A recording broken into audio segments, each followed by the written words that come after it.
सत श्री अकाल। मैं doctor Kamaljit Kaur Banga, officiating principal National College for women Machhiwara. अज मैं तुहाडे रूबरू प्रवासी कहानीकार दविंदर मलहांस की कहानी मोचना करन लगी हाँ। उम्मीद है कि दविंदर मलहांस की कहानी मोचना तुहानूं जरूर पसंद आएगी। मोचना लभदिआं मैनूं मेरी पत्नी ते खिज चढ़ रही सी। इस कुचज्जी जनानी दी कोई रखी चीज़ नहीं लभदी। सारा घर फरोल मारिया सी। घर दे तिन्ने बाथरूम, जिन्हां दियां सारियां अलमारियां, कैबनेटां, साबन, शैंपू, क्रीमां, टूथपेस्टां, टिशू पेपर ते होर पता नहीं की कुछ नाल भरियां पईयां सन। 10 सालां दा समान जमा किया होया है, पर मोचना नहीं मिल रहा सी। थक हार के कार स्टार्ट करके डॉलर स्टोर ते जान भी सोचता हाँ। फिर रस्ते विच ख्याल आउंदा है, क्यों ना बॉलीवुड हेयर स्टाइल वाले दे मूँह की मुरम्मत करवा लवां। पर $20 खर्चण तो संकोच करदा हाँ। इंडिया हुंदा तां 5 रुपए विच धागा लग जाना सी। इत्थे तां बहुते पैसे लैंदे ने। कई बार मन विच आया कि एवें सारी उम्र फैक्ट्रियां विच धक्के खाण नालों तां नाई पुणे का काम सीख लवां। निरे पैसे ही पैसे, पर मेरे अंदरला जट मेरे पैर बन दिंदा। चल मोचना ही ले लैने आ, $2 विच सर जावेगा, नाले घर दा संद बन जावेगा। मोचना लैके घर वड़दा हाँ, शीशे अगे खड़ो जांदा हाँ, कोल फोन रख के, क्योंकि मेरी पत्नी इंडिया नूं जान लगी कह गई सी बई फोन हमेशा कोल रखना, खास करके जदों तुसी बाथरूम विच हुंदे हो, क्योंकि उसनूं मेरी आदत दा पता सी। मैं बाथरूम विच वड़ के किन्ना चिर नहीं निकलदा। उसके जाण तो बाद मैनूं अतीत अते वर्तमान बारे गहराई नाल सोचण दा मौका मिलिया। नहीं तां बस हला हला, कदे ग्रोसरी, कदे बिल, कदे छोटे मुंडे नूं स्कूल, कुड़ी नूं कपड़े, वड्डे मुंडे दे लेट आउण दी चिंता। बस बिजी बिजी बिजी ते बोरिंग लाइफ। हुण सारे 3 महीने लिए इंडिया गए ने। मैं सोचदा सा मेरा मन नहीं लगना, एक मुंडे नूं कोल रख लवां। वड्डा मुंडा तां जाण लई तैयार नहीं सी। आखे डैड मैं तुहाडे कोल रहांगा, तुसीं अलोन फील करोगे। मेरी पत्नी का मुख मकसद तो उसनों इंडिया लैके जाना सी, क्योंकि जब तो उसने कन्न विच मुड़की पाई सी असी बहुत चिंतित सी उसके भविख बारे। इंडिया जावेगा, कुछ मैनर ग्रहण करेगा, पर मैनूं हुण महसूस हुंदा है कि मेरा मना मोही वजन उतर गया होवे। शीशे मूरे खड़ के जवानी दियां पैड़ां अपने मूँह ते लभदा हाँ, पर किते नज़र नहीं आउंदियां।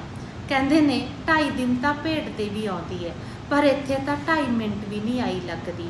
पर उसने किहड़ा आउण लगी ने डोर नॉक करनी सी, जान लगी ने किहड़ा वीज़ा लैना सी। कद आई ते कद चली गई, शायद आई ही ना होवे। बथेरिया ते आउंदी भी नहीं, बचपन तो सीधी बाईपास बुढ़ेपे विच एंट्री हो गई होवे। ये सारा कुछ सोच सोच के मन नूं अच भी लग जाती है। मुੱਛ ही फुट रही सी जदों अमनदीप मेरे गल दा हार बन गई सी। थोड़े समय बाद यह हार गल दा फंदा महसूस होने लग पिया। शायद ये जवानी उदों आउणा चाहुंदी होवे। मेरे हम उम्र मुंडे नशियां च, कुड़ियां दे चक्कर विच रोगी बन गया सी, पर मेरे मोढे ते साऊ दी फीती लगी हुई सी। उस साऊ दी फीती दा इनाम सी अमनदीप। मेरे जोर पाउण ते भी घरदियां ने एक ना मन्नी। मैं अजे पढ़ना है। पिता जी का सुभाव बहुत कब्बा सी। कहंदे लाम नूं तां नहीं चलिया, विआह ही करना है, पढ़ाई भी आपे होई जाओ। मेरी एक ना चली, उपरों थली 2 जवाक, पहला मुंडा फिर कुड़ी, उस तो 10 साल बाद एक अणचाया होर। अज 43वें साल च आके इन्नी उथल पुथल हो गई सी। शायद इसका कारण राजदीप सी, जो साल पहला मेरी फैक्ट्री विच काम ते लगी सी। मेरा दिनों दिन उस प्रति झुकाव वधदा जा रहा सी, जो कुछ कु दिनां विच होर भी ज़्यादा सी। मैनूं मेरे सुपरवाइजर पाल ने दस्सिया सी कि यह विचारी 57-58 साल के बुढ़े नाल विआह करवा के आई है। ये समुंदर वांग शांत दिखती है, पर संतुष्ट नहीं। जो मुस्कुराहटां वंडदी है सब दिखावे दियां, पर अंदरों बड़ी परेशान है। देख लवी एक दिन जवार भाटा जरूर आवेगा। वो पाल नाल किन्ना चिर गल्लां करती रहती, मेरे नाल भी हैलो हाय करदी। ਸਾਡੇ ਦੂਜੇ ਵਰਕਰਾਂ ਨਾਲੋਂ ਮੇਰੇ ਤੇ ਪਾਲ ਨਾਲ ਉਸ ਦਾ ਵਤੀਰਾ ਅਲੱਗ-ਅਲੱਗ ਸੀ। ਉਸ ਦਾ ਇਹ ਅਲੱਗ ਵਤੀਰਾ ਹੀ ਮੇਰੀ ਖਿੱਚ ਦਾ ਕਾਰਨ ਸੀ। ਪਾਲ ਦਾ ਕੰਮ ਛੱਡ ਜਾਣ ਬਾਅਦ ਮੇਰਾ ਚਾਂਸ ਸੁਪਰਵਾਈਜ਼ਰੀ ਦਾ ਲੱਗ ਗਿਆ ਸੀ। ਮੈਂ ਮਹਿਸੂਸ ਕੀਤਾ ਕਿ ਉਹ ਮੇਰੇ ਹੋਰ ਨੇੜੇ ਹੋ ਗਈ ਸੀ। ਉਸ ਦਾ ਘਰ ਵਾਲਾ ਸ਼ੱਕੀ ਸੁਭਾਅ ਦਾ ਬੰਦਾ ਸੀ। ਉਹ ਉਸ ਨੂੰ ਖੁਦ ਕੰਮ ਤੇ ਛੱਡ ਕੇ ਜਾਂਦਾ ਤੇ ਖੁਦ ਲੈ ਕੇ ਜਾਂਦਾ। ਇਸ ਬਾਰੇ ਮੈਨੂੰ ਪਾਲ ਨੇ ਦੱਸਿਆ ਸੀ। ਇੱਕ ਦਿਨ ਜਦੋਂ ਉਹ ਸਟੋਰ ਵਿੱਚ ਆਪਣੇ ਪਤੀ ਨਾਲ ਘੁੰਮ ਰਹੀ ਸੀ, ਮੈਂ ਉਸ ਨੂੰ ਹੈਲੋ ਸਤਿ ਸ਼੍ਰੀ ਅਕਾਲ ਕਹਿ ਕੇ ਬੁਲਾ ਲਿਆ। ਉਸਨੇ ਚੱਜ ਨਾਲ ਜਵਾਬ ਨਹੀਂ ਦਿੱਤਾ। ਦੂਜੇ ਦਿਨ ਕੰਮ ਤੇ ਬਹੁਤ ਅਪਸੈਟ ਨਜ਼ਰ ਆ ਰਹੀ ਸੀ। ਮੇਰੇ ਵਾਰ-ਵਾਰ ਪੁੱਛਣ ਤੇ ਨਿਹੋਰੇ ਨਾਲ ਕਹਿਣ ਲੱਗੀ, ਤੁਸੀਂ ਮੈਨੂੰ ਕਿਉਂ ਬੁਲਾਇਆ? ਹਾਂ, ਜੇ ਬੁਲਾਉਣਾ ਸੀ ਤਾਂ ਭੈਣ ਜੀ ਕਹਿ ਕੇ ਬੁਲਾ ਲੈਂਦੇ, ਮੇਰੇ ਹਸਬੈਂਡ ਕੋਲੇ। ਅੱਛਾ, ਉਹ ਤੇਰਾ ਹਸਬੈਂਡ? ਮੇਰਾ ਹੈਰਾਨੀ ਨਾਲ ਮੂੰਹ ਅੱਡਿਆ ਰਹਿ ਗਿਆ। ਮੈਂ ਸੋਚਿਆ ਕਿਤੇ ਤੁਹਾਡਾ ਸਹੁਰਾ ਵਗੈਰਾ ਹੋਵੇਗਾ। ਪਤਾ ਨਹੀਂ ਕਦੋਂ ਬਗੈਰ ਸੋਚੇ ਇਹ ਸ਼ਬਦ ਨਿਕਲ ਗਏ, ਪਰ ਉਸਨੇ ਮਾਈਂਡ ਨਹੀਂ ਕੀਤਾ। ਨਹੀਂ ਜੀ, ਉਹ ਮੇਰਾ ਹਸਬੈਂਡ ਹੈ ਜਿਸ ਬੈਂਡ ਨੂੰ ਮੈਂ ਹੱਸ ਕੇ ਵਜਾ ਰਹੀ ਹਾਂ। ਮੈਂ ਉਸ ਦੀ ਗੱਲ ਤੇ ਹੱਸਿਆ ਤੇ ਉਹ ਖੁਦ ਵੀ ਹੱਸ ਪਈ ਤੇ ਕਹਿਣ ਲੱਗੀ, ਉਹ ਬਹੁਤ ਸ਼ੱਕੀ ਹੈ।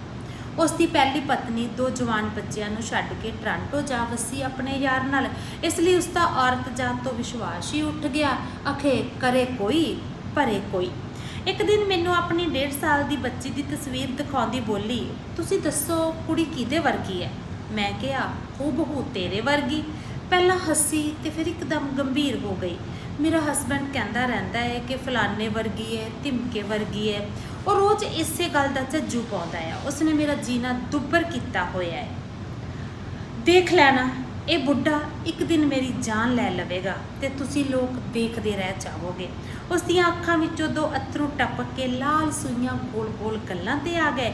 ਮੈਂ ਸਾਫ਼ ਕਰਨੇ ਚਾਹੇ ਪਰ ਆਲਾ ਦੁਆਲਾ ਦੇਖ ਕੇ ਹੱਥ ਰੋਕ ਲਏ। ਪਿਛਲੇ ਵੀਕ ਪੁੱਛਣ ਲੱਗੀ, ਅੱਜ ਕੱਲ੍ਹ ਤੁਸੀਂ ਮੁੱਲ ਦਾ ਲੰਚ ਜ਼ਿਆਦਾ ਕਰਦੇ ਹੋ, ਕੀ ਗੱਲ ਹੈ? ਕਿਉਂਕਿ ਮੇਰੀ ਵਾਈਫ ਇੰਡੀਆ ਗਈ ਹੋਈ ਹੈ 3 ਮਹੀਨੇ ਵਾਸਤੇ। ਮੈਂ ਕਿਹਾ, ਅੱਛਾ ਤੁਸੀਂ ਹੁਣ ਇਕੱਲੇ ਰਹਿੰਦੇ ਹੋ? ਫਿਰ ਇੱਕਦਮ ਬੋਲੀ, ਹੋਰ ਮੇਰੇ ਨਾਲ ਕਿਹਨੇ ਰਹਿਣਾ? ਫਿਰ ਉਸਨੇ ਸਮਾਈਲ ਦਿੱਤੀ। ਮੈਨੂੰ ਲੱਗਿਆ ਜਿਵੇਂ ਉਸ ਦੀਆਂ ਅੱਖਾਂ ਕੁਝ ਕਹਿ ਰਹੀਆਂ ਹੋਣ। ਬਸ ਇਸੇ ਗੱਲ ਤੇ ਸਾਰੀ ਰਾਤ ਸੁੱਤਾ ਨਹੀਂ ਸੀ ਤੇ ਸਵੇਰ ਦਾ ਮੋਚਣਾ ਲੱਭ ਰਿਹਾ ਸੀ। ਮੈਂ ਉਸ ਨੂੰ ਕਹਿਣ ਲੱਗਿਆ ਕਿ ਰਾਜਦੀਪ, ਕਦੇ ਸਮਾਂ ਕੱਢ, ਆਪਾਂ ਇਕੱਠੇ ਬੈਠੀਏ, ਗੱਲਾਂ ਕਰੀਏ, ਖੁੱਲੀਆਂ ਗੱਲਾਂ। ਮੈਂ ਸੁਪਰਵਾਈਜ਼ਰ ਹੋਣ ਦੇ ਨਾਤੇ ਮੂੰਹ ਰੋਕ ਲਿਆ, ਕਿਉਂਕਿ ਮੇਰੇ ਸੁਪਰਵਾਈਜ਼ਰ ਬਣਨ ਤੇ ਕਈ ਲੋਕ ਮੇਰੇ ਨਾਲ ਖਾਰ ਖਾਂਦੇ ਸੀ ਤੇ ਮੇਰੀ ਕਿਸੇ ਕਿਸਮ ਦੀ ਕਮਜ਼ੋਰੀ ਦੀ ਤਾਕ 'ਚ ਸਨ। ਤੁਹਾਨੂੰ ਪਤਾ ਹੈ ਕਿ ਮੁੱਲ ਦਾ ਫੂਡ ਜੰਕ ਫੂਡ ਹੁੰਦਾ ਹੈ। ਕਦੇ ਕਦਾਈ ਤਾਂ ਠੀਕ, ਪਰ ਡੇਲੀ ਨੋ ਗੁੱਡ। ਯਾ ਆਈ ਨੋ, ਪਰ ਕੀ ਕਰੀਏ, ਢਿੱਡ ਤਾਂ ਭਰਨਾ ਹੋਇਆ ਨਾ। ਕਾਸ਼ ਮੈਂ ਤੁਹਾਡੇ ਲਈ ਰੋਟੀ ਲਿਆ ਸਕਦੀ। ਉਸਨੇ ਲੰਮਾ ਹੌਕਾ ਲਿਆ।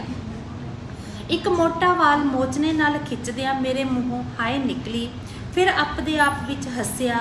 ਮੈਂ ਰਾਜਦੀਪ ਬਾਰੇ ਕਿੰਨਾ ਡੂੰਘਾ ਖੁੱਭਿਆ ਹੋਇਆ ਸੀ। ਇੱਕ ਦਿਨ ਜਵਾਰ ਭਾਟਾ ਜ਼ਰੂਰ ਆਵੇਗਾ, ਜਦ ਚੰਦਰਮਾ ਜੀ ਪੂਰਨ ਪ੍ਰਗਟ ਹੋਣਗੇ। ਬਸ ਪੂਰਨਮਾਸ਼ੀ ਨੇੜੇ ਹੀ ਹੈ। ਪਹਿਲਾਂ ਤਾਂ ਟਾਵਾਂ ਧੌਲਾ ਸੀ, ਪਰ ਆ 4 ਸਾਲਾਂ ਤੋਂ ਕਾਲਾ ਟਾਵਾਂ। ਇਹ ਆਪ ਮੇਰੇ ਤੋਂ 2 ਸਾਲ ਵੱਡੀ ਹੈ, ਪਰ ਇੱਕ ਵੀ ਧੌਲਾ ਨਹੀਂ ਆਇਆ। ਆਪਦੀ ਪਤਨੀ ਨੂੰ ਫਿਰ ਕੋਸਦਾ ਹਾਂ, ਧੌਲਾ ਆਵੇ ਵੀ ਕਿਵੇਂ? ਵਧੀਆ ਖਾਣਾ, ਵਧੀਆ ਪਾਉਣਾ, ਹੁਕਮ ਚਲਾਉਣਾ। ਖਾ ਕੇ ਦੋਜੀਆਂ ਦੀ ਕੱਟੀ ਵਾਂਗ ਪਲੀ ਪਈ ਆ ਢਿੱਡਲ ਜਨਾਨੀ। ਜੇ ਚੰਗੀ ਹੋਵੇ ਤਾਂ ਕਿਉਂ ਕਿਸੇ ਜਨਾਨੀ ਵੱਲ ਝਾਕਾਂ? ਪਰ ਘਰ ਦੀ ਮੁਰਗੀ ਦਾਲ ਬਰਾਬਰ। ਇਹ ਤਾਂ ਮਸਰੀ ਦੀ ਅੰਨ ਤੜਕੀ। ਜੇ ਧੌਲੇ ਆ ਗਏ ਤਾਂ ਵੀ ਕੀ ਹੋਇਆ, ਦਿਲ ਤਾਂ ਅਜੇ ਜਵਾਨ ਹੈ।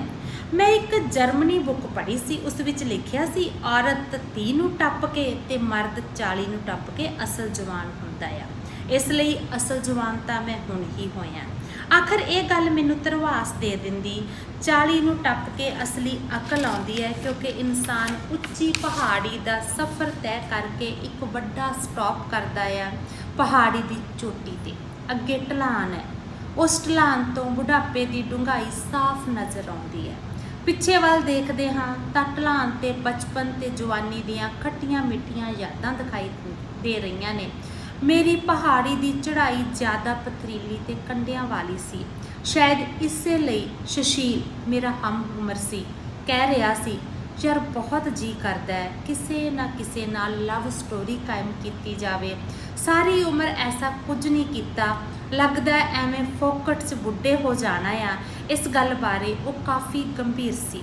ਸੋਮਵਾਰ ਨੂੰ ਲੰਚ ਵਕਤ ਜਦੋਂ ਅਸੀਂ ਮਿਲੇ ਤਾਂ ਰਾਜਦੀਪ ਮੈਨੂੰ ਕਹਿੰਦੀ, ਤੁਸੀਂ ਮੇਰੇ ਵਾਸਤੇ ਪਾਰਟ ਟਾਈਮ ਜੌਬ ਲੱਭ ਸਕਦੇ ਹੋ, ਮੈਂ ਆਪਣੇ ਘਰਦਿਆਂ ਨੂੰ ਸਪਾਂਸਰ ਕਰਨਾ ਹੈ। ਇੱਕ ਜੌਬ ਨਾਲ ਤਾਂ ਇਨਕਮ ਪੂਰੀ ਨਹੀਂ ਬਣਦੀ। ਕਿੰਨੇ ਆਉਣ ਵਾਲੇ ਨੇ? 2 ਭਰਾ ਤੇ ਮਾਂ-ਬਾਪ। ਉਹਨਾਂ ਨੇ ਮੈਨੂੰ ਕੈਨੇਡਾ ਮੇਰੇ ਵਾਸਤੇ ਨਹੀਂ ਵਿਆਹਿਆ, ਖੁਦ ਕੈਨੇਡਾ ਆਉਣ ਵਾਸਤੇ ਵਿਆਹਿਆ। ਪਤਾ ਨਹੀਂ ਕਿਹੜੇ ਜਨਮ ਦਾ ਬਦਲਾ ਲਿਆ ਮੇਰੇ ਬਾਪ ਨੇ। ਉਸ ਦੀ ਆਵਾਜ਼ ਵਿੱਚ ਕਾਫੀ ਰੋਸਾ ਸੀ।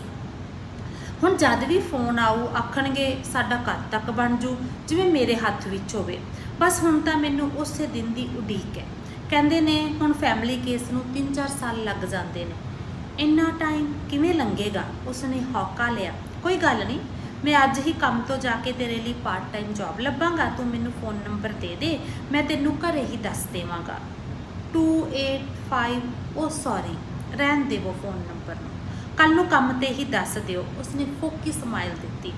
ਮੈਂ ਸਾਰੇ ਕੁਝ ਸਮਝਦੇ ਹੋਏ ਪੁੱਛਿਆ, ਫ਼ੋਨ ਕਿਉਂ ਨਹੀਂ? ਤੁਹਾਨੂੰ ਪਤਾ ਹੈ ਮੇਰਾ ਬੁੱਢਾ ਤਾਂ ਮੈਨੂੰ ਮਾਰ ਦੇਵੇਗਾ। ਜੇ ਮੈਂ ਕਾਰ 'ਚ ਬੈਠੀ ਦੂਜੀ ਕਾਰ ਵੱਲ ਸਰਸਰੀ ਦੇਖ ਲਵਾਂ, ਉਸ ਵਿੱਚ ਕੋਈ ਬੰਦਾ ਹੋਵੇ, ਉਹ ਰਾਤ ਤਾਂ ਮੇਰੀ ਤੋਬਾ ਹੁੰਦੀ ਹੈ। ਸਾਰੀ ਰਾਤ ਰੋ ਰੋ ਕੱਢਣੀ ਪੈਂਦੀ ਹੈ। ਪਤਾ ਨਹੀਂ ਕਿੱਥੋਂ ਸਿੱਖਿਆ ਕੁਪੱਤੀਆਂ ਬੁੜੀਆਂ ਵਾਂਗ ਮਹਿਣੇ ਦੇਣੇ। ਅੱਖੇ ਤੋਂ ਉਸ ਵੱਲ ਦੇਖ ਕੇ ਹੱਸੀ ਸੀ। ਉਸ ਭਾਈ ਨੇ ਤੈਨੂੰ ਅੱਖ ਦੱਬੀ ਸੀ। ਪਤਾ ਨਹੀਂ ਕੀ ਕੁਫਰ ਤੋਲਦਾ ਰਹਿੰਦਾ ਆ। ਦੂਜੇ ਦਿਨ ਮੈਂ ਉਸ ਨੂੰ ਪਾਰਟ ਟਾਈਮ ਜੌਬ ਦੀ ਖੁਸ਼ਖਬਰੀ ਦਿੱਤੀ, ਪਰ ਉਸਦੇ ਚਿਹਰੇ ਤੇ ਖੁਸ਼ੀ ਦੀ ਬਜਾਏ ਉਦਾਸੀ ਹੋਰ ਝਲਕ ਆਈ। ਮੈਂ ਬੁੱਢੇ ਨਾਲ ਗੱਲ ਕੀਤੀ ਸੀ। ਪਹਿਲਾਂ ਤਾਂ ਲਾਰੇ ਲਾਈ ਜਾਂਦਾ ਸੀ, ਪਰ ਰਾਤ ਤਾਂ ਲਾਲ ਲਾਈਨ ਮਾਰਤੀ। ਮੈਂ ਕਿਸੇ ਨੂੰ ਸਪਾਂਸਰ ਨਹੀਂ ਕਰਨਾ। ਜੇ ਉਹ ਸਪਾਂਸਰ ਨਹੀਂ ਕਰ ਸਕਦਾ ਤਾਂ ਫਿਰ ਮੈਂ ਕਿਉਂ ਜ਼ਿੰਦਗੀ ਗਾਲਾਂ ਉਸ ਬੁੱਢੜੇ ਨਾਲ? ਉਸ ਦੀ ਭੁੱਬ ਨਿਕਲ ਗਈ। ਹੁਣ ਉਹ ਬਹੁਤ ਉਦਾਸ ਰਹਿੰਦੀ ਸੀ। ਮੇਰੀ ਪਤਨੀ ਦੇ ਇੰਡੀਆ ਤੋਂ ਵਾਪਸ ਆਉਣ ਵਿੱਚ 3 ਦਿਨ ਰਹਿ ਗਏ ਸਨ। ਮੇਰੇ ਮਨ ਦੀ ਬੇਤਾਬੀ ਵੱਧਦੀ ਜਾ ਰਹੀ ਸੀ। ਕਦ ਰਾਜਦੀਪ ਨਾਲ ਗੱਲ ਕੀਤੀ ਜਾਵੇ। ਅੱਜ ਫਰਾਈਡੇ ਸੀ, ਅੱਜ ਗੱਲ ਕਰਨੀ ਜ਼ਰੂਰੀ ਸੀ। ਕੰਮ ਦਾ ਆਖਰੀ ਦਿਨ, ਫਿਰ ਮੂਰੇ ਵੀਕਐਂਡ ਤੇ 2 ਛੁੱਟੀਆਂ। ਅੱਜ ਤਾਂ ਗੱਲ ਕਰਨੀ ਹੈ। ਇਹ ਕਿੰਨੀ ਵਾਰ ਅੱਗੇ ਵੀ ਸੋਚਿਆ ਸੀ। ਇਸ ਤਰ੍ਹਾਂ ਹੀ 3 ਮਹੀਨੇ ਗੁਜ਼ਰ ਗਏ ਸਨ। ਉਸ ਨੂੰ ਦੇਖਦੇ ਹੀ ਮੇਰੇ ਦਿਲ ਦੀ ਧੜਕਣ ਤੇਜ਼ ਹੋ ਜਾਂਦੀ। ਉਸ ਨਾਲ ਅੱਖ ਮਿਲਦਿਆਂ ਤੇਜ਼ ਕਦਮ ਢਿੱਲੇ ਪੈ ਜਾਂਦੇ। ਅੱਜ ਲੰਚ ਵੀ ਬਾਹਰ ਕੀਤਾ ਸੀ। ਉਸ ਨਾਲ ਬੈਠ ਕੇ ਗੱਲਾਂ ਕਰਨ ਦਾ ਮੌਕਾ ਹੱਥੋਂ ਜਾਂਦਾ ਰਿਹਾ ਸੀ। ਡਿਊਟੀ ਖਤਮ ਹੋਣ ਵਿੱਚ ਸਿਰਫ ਅੱਧਾ ਘੰਟਾ ਰਹਿੰਦਾ ਸੀ। ਮੈਂ ਮਨ ਕਰੜਾ ਕਰਕੇ ਉਸ ਦਾ ਕੰਮ ਚੈੱਕ ਕਰਨ ਦੇ ਬਹਾਨੇ ਨੇੜੇ ਚਲਾ ਗਿਆ। ਉਹ ਮੁਸਕਰਾਈ। ਮੈਂ ਜਾਂਦਿਆਂ ਹੀ ਠਾਹ ਸੋਟਾ ਮਾਰਿਆ, ਰਾਜਦੀਪ ਅੱਜ ਟਾਈਮ ਕੱਢ, ਆਪਾਂ ਇਕੱਠੇ ਬੈਠੀਏ। ਕੀ ਕਰਾਂਗੇ? ਉਸਨੇ ਇਸ ਤਰ੍ਹਾਂ ਪੁੱਛਿਆ ਕਿ ਮੈਨੂੰ ਸ਼ਰਮ ਆਈ। ਮੈਂ ਹੜਬੜਾ ਕੇ ਕਿਹਾ, ਕੁਝ ਨਹੀਂ, ਬਸ ਗੱਲਾਂ ਕਰਾਂਗੇ। ਕੀ ਗੱਲ ਕਰਨੀ ਹੈ? ਸਿੱਧੀ ਤਰ੍ਹਾਂ ਦੱਸ। ਮੈਨੂੰ ਸਭ ਪਤਾ ਹੈ ਕੀ ਆ ਤੇਰੇ ਦਿਲ ਵਿੱਚ। ਜੇ ਉਹ ਗੱਲ ਆ ਤਾਂ ਫਿਰ ਭੁੱਲ ਜਾ। ਮੈਂ ਐਸੀ ਵੈਸੀ ਨਹੀਂ, ਤੇਰੇ ਅਰਗਾ ਤਾਂ ਪਹਿਲਾਂ ਦੱਦ ਲੱਗਿਆ ਹੋਇਆ। ਮੈਂ ਤੇਰੇ ਤੋਂ ਕੀ ਲੈਣਾ ਐਸੇ ਖੋਰ ਤੋਂ? ਉਹ ਗੁੱਸੇ ਵਿੱਚ ਲਾਲ ਹੋ ਗਈ। ਉਸਨੇ ਆਪਣੇ ਘਰ ਵਾਲੇ ਦਾ ਗੁੱਸਾ ਮੇਰੇ ਤੇ ਕੱਢਿਆ। ਮੈਂ ਆਪਣੇ ਆਪ ਨੂੰ ਸੰਭਾਲਦਿਆਂ ਕਿਹਾ, ਰਾਜਦੀਪ ਮੇਰੀ ਗੱਲ ਦਾ ਤੂੰ ਗਲਤ ਸਮਝ ਲਿਆ। ਮੇਰਾ ਮਤਲਬ ਇਹ ਨਹੀਂ ਸੀ। ਮੈਂ ਚਾਹੁੰਦਾ ਤੂੰ ਬਹੁਤ ਅਪਸੈਟ ਹੈ, ਕੁਝ ਗੱਲਾਂ ਕਰੇਂਗੀ, ਤੇਰਾ ਵਜ਼ਨ ਹਲਕਾ ਹੋ ਜਾਵੇਗਾ। ਮੈਨੂੰ ਤੇਰੀ ਹਮਦਰਦੀ ਦੀ ਲੋੜ ਨਹੀਂ। ਮੈਂ ਆਪਣਾ ਭਲਾ ਬੁਰਾ ਸਮਝਦੀ ਹਾਂ। ਤੁਸੀਂ ਲੋਕ ਸਾਰੇ ਇੱਕੋ ਜਿਹੇ ਹੁੰਦੇ ਹੋ। ਉਹ ਗੁੱਸੇ ਵਿੱਚ ਫੁੰਕਾਰੇ ਮਾਰ ਰਹੀ ਸੀ। ਮੈਨੂੰ ਇਹ ਸੁਣ ਕੇ ਝਟਕਾ ਲੱਗਿਆ। ਉਹ ਵਲੈਤੀ ਵੱਛੀ ਵਾਂਗ ਪਿੰਡੇ ਤੇ ਹੱਥ ਨਿਧਰਾ ਰਹੀ ਸੀ। ਇੰਨੇ ਨੂੰ ਬੈਲ ਵੱਜ ਗਈ। ਸਾਰੇ ਵਰਕਰ ਵਾਹੋ ਦਾ ਹੀ ਕਾਰਡ ਸਕੈਨ ਕਰਨ ਤੁਰ ਗਏ। ਉਹ ਕਾਰਡ ਸਕੈਨ ਕੀਤੇ ਬਿਨਾਂ ਹੀ ਚਲੀ ਗਈ। ਕਮਲਿਆਂ ਵਾਂਗ ਕੰਪਿਊਟਰ ਤੇ ਹੱਥ ਮਾਰਨ ਲੱਗਾ। ਹੋਰ ਬੈਠਣਾ ਔਖਾ ਹੋ ਗਿਆ। ਘਰ ਆ ਗਿਆ। ਸ਼ੀਸ਼ੇ ਅੱਗੇ ਖੜੋ ਕੇ ਚਿਹਰੇ ਨੂੰ ਨਿਹਾਰਦਾ ਹਾਂ। ਮੈਂ ਖੋਰ। ਮੇਰੇ ਮੂੰਹ ਵਿੱਚੋਂ ਚੀਕ ਨਿਕਲਦੀ ਹੈ, ਕਦੇ ਖੁੱਤੇ ਗੁੱਸਾ ਤੇ ਕਦੇ ਹਾਸਾ। ਇੰਨਾ ਨਖਰਾ। ਕਾਸ਼ ਜੇ ਇਹੀ ਨਖਰਾ ਅਮਨਦੀਪ ਵਿੱਚ ਹੁੰਦਾ। ਅਮਨਦੀਪ 3 ਦੀ ਜਗ੍ਹਾ 3 ਮਹੀਨੇ ਹੋਰ ਲਾ ਆਵੇ। ਪਹਿਲਾਂ ਸੋਚਦਾ ਸੀ, ਪਰ ਹੁਣ ਸੋਚਦਾ 3 ਮਿੰਟ ਵੀ ਜ਼ਿਆਦਾ ਨੇ। ਚੱਲ ਵਿਚਾਰੀ ਕੁਝ ਵੀ ਹੈ, ਆਪਣੀ ਤਾਂ ਹੈ। ਅੱਜ ਸੋਮਵਾਰ ਹੈ। ਸ਼ਿਫਟ ਸਟਾਰਟ ਹੋ ਗਈ। ਵਰਕਰ ਆਪੋ ਆਪਣੀ ਜਗ੍ਹਾ ਤੇ ਕੰਮ ਤੇ ਲੱਗ ਗਏ। ਮੇਰੀਆਂ ਅੱਖਾਂ ਰਾਜਦੀਪ ਨੂੰ ਲੱਭ ਰਹੀਆਂ ਨੇ। 1 ਘੰਟਾ ਲੰਘ ਗਿਆ। ਸੋਚਦਾ ਹਾਂ ਉਹ ਕਿਉਂ ਨਹੀਂ ਆਈ। ਸ਼ਾਇਦ ਕੰਮ ਛੱਡ ਗਈ ਹੋਵੇ। ਪਰ ਕਿਉਂ? ਸ਼ਾਇਦ ਉਸ ਦਿਨ ਦੀ ਘਟਨਾ ਕਰਕੇ ਮੇਰੇ ਨਾਲ ਨਾਰਾਜ਼ ਹੋਵੇ। ਮੇਰਾ ਅੰਦਰਲਾ ਚੋਰ ਮੈਨੂੰ ਹੋਰ ਡਰਾਉਂਦਾ ਹੈ। ਜਦੋਂ ਉਸ ਦੀ ਜੌਬ ਛੱਡਣ ਦਾ ਕਾਰਨ ਜੱਗ ਜ਼ਾਹਿਰ ਹੋਵੇਗਾ, ਕਿਤੇ ਇਹ ਗੱਲ ਮੈਨੇਜਮੈਂਟ ਦੇ ਕੰਨੀ ਚਲੀ ਗਈ ਤਾਂ ਮੇਰੀ ਜੌਬ। ਫਿਰ ਆਪਦੇ ਹੱਕ ਵਿੱਚ ਪੁਆਇੰਟ ਇਕੱਠੇ ਕਰਨ ਲਈ ਦਿਮਾਗ ਲੜਾਉਂਦਾ ਹਾਂ।